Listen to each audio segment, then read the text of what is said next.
నమస్తే welcome to Fox Studios. This is your Husky Hasini. ఇక matter లోకి వెళితే హర్ష సాయి పరిచయం అక్కర్లేని పేరు.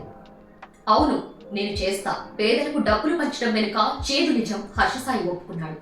హర్ష సాయి గురించి తెలుగు రాష్ట్రాల్లో తెలియని వారున్నారు. పేదలకు సహాయం చేస్తూ మంచి వ్యక్తిగా గుర్తింపు పొందారు. పేదలకు టీవీ, ఫ్రిడ్జ్ ఇవ్వడం, పేదలకు ఆర్థిక సాయం చేయడంతో పాటు ఎన్నో మంచి పనులు చేస్తూ పేరు తెచ్చుకున్నాడు.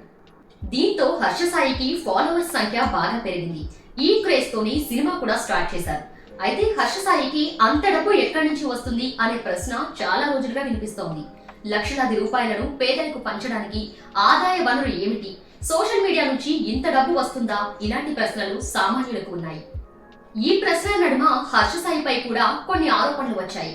రవి మార్క్ అలియాస్ యువ సామ్రాట్ రవి ఈ హర్ష సాయి జనాలు అనుకున్నంత శ్రేష్ఠుడు కాదని, ఇతను గత 3 ఏళ్లుగా పేరువాడు అని ఆరోపిస్తున్నాడు. అతను చాలా ఇంటర్వ్యూల్లో హర్ష సాయిపై దాడి చేస్తూనే ఉన్నాడు. తాజాగా ఆయన ఓ మీడియా ఇంటర్వ్యూలో తీవ్ర ఆరోపణ చేశారు. తాజాగా ఓ ప్రముఖ మీడియాకు ఇచ్చిన ఇంటర్వ్యూలో రవి మార్క్ సంచలన వ్యాఖ్య చేశాడు. హర్ష సాయి వెనుక పెద్ద మాఫియా నడుస్తోందని ఆరోపించాడు. అతని వెనుక నోయిడాకు చెందిన పెద్ద ముఠా ఉంది. సాఫ్ట్వేర్ కంపెనీలో ఉంటూ అక్రమ బెట్టింగ్లను ప్రోత్సహిస్తున్నాడు. వారికి 10,000 లేదా 20,000 మంది ఫాలోవర్లు ఉంటే బెట్టింగ్ కంపెనీ వారిని సంప్రదించి బెట్టింగ్ యాప్లను ప్రోత్సహించేలా ప్రోత్సహిస్తుంది. బెట్టింగ్ యాప్ ను ప్రమోట్ చేయడానికి హర్ష సాయి కనీసం 90 లక్షలు తీసుకుంటాడు. ఈ మొత్తంలో 60 లక్షలు జీఎస్టీకి వెళ్లగా మిగిలిన 40 లక్షలు అతని ఖాతాలోకి వెళ్తాయి. బెట్టింగ్ యాప్ల ప్రచారం కోసం హర్ష సాయి పేద ప్రజలను ఉపయోగించుకుంటున్నాడు. ప్రజలు మంచిగా భావిస్తేనే నమ్ముతారు. ప్రజలు నమ్మినప్పుడు బెట్టింగ్ యాప్లలో పెట్టుబడి పెడతారు. మీరు వీడియోలో బెట్టింగ్ యాప్ ను ప్రమోట్ చేస్తే మీకు 40 లక్షల రూపాయలు వస్తాయి. ఇలాంటి వీడియోలు ఎన్ని యాప్లు ఎన్నిసార్లు ప్రచారం చేస్తారో మీకు ఎంత డబ్బు వస్తుందో ఊహించుకోండి అన్నారు రవి. హర్ష సాయి స్పందన ఏమిటి? తనపై వచ్చిన తీవ్ర ఆరోపణలకు హర్ష సాయి ఓ ఇంటర్వ్యూలో ఖడక్ సమాధానం ఇచ్చాడు. నేను చట్టవిరుద్ధమైన బెట్టింగ్ యాప్లను ప్రచారం చేయడం లేదు. బదులుగా హర్ష సాయి చట్టవిరుద్ధమైన బెట్టింగ్ యాప్లను ప్రోత్సహిస్తున్నట్లు పేర్కొన్నారు. బెట్టింగ్ యాప్లను ప్రచారం చేయడం తప్పైతే దాన్ని ఎందుకు నిషేధించకూడదు అని అడిగారు.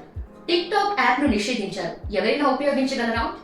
బెట్టింగ్ యాప్లను కూడా నిషేధిస్తే ఎలాంటి ఇబ్బంది ఉండదన్నారు. కానీ పెద్ద సెలబ్రిటీలు చేసే పనులతో పోలిస్తే మనం చేసేది చాలా చిన్నది.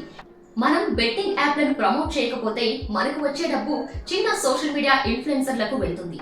తెలియకుండానే నిరాకారం లేకుండా ప్రచారం చేస్తారు. అయినా చాలా జాగ్రత్తగా ఉంటూ ప్రజలకు వార్నింగ్ మెసేజ్ ఇస్తాం అని హర్ష సాయి అన్నారు. కొందరు వ్యక్తులు టెలిగ్రామ్ గ్రూపుల్లోని వ్యక్తులను ఆహ్వానించి బెట్టింగ్ యాప్లలో డబ్బు పెట్టి డబ్బులు పోగొట్టుకుంటున్నారు. కానీ మేమలా చేయడం లేదు. బెట్టింగ్ యాప్లను ప్రచారం చేయకపోతే నష్టమే. అందుకే బెట్టింగ్ యాప్లను బాధ్యతాయుతంగా ప్రమోట్ చేస్తున్నామని హర్ష సాయి వ్యాఖ్యానించారు. ఇక ఏది ఏమైనా సరే, ఎంత ఉన్నా దాచుకునే ఈ రోజుల్లో ఉన్న దాంట్లో నలుగురు పేదలకి పంచడం అనేది నిజంగా మెచ్చుకోదగ్గ విషయమే. So thanks to Harsha Sai. చూసారు కదా, ఈ వీడియో కనుక మీకు నచ్చినట్లయితే లైక్ చేయండి, కామెంట్ చేయండి, షేర్ చేయండి. అలాగే మన ఛానల్ సబ్స్క్రైబ్ చేసుకోవడం మాత్రం మర్చిపోవద్దు. పక్కన ఉన్న బెల్ ఐకాన్ కూడా క్లిక్ చేయండి. Thank you.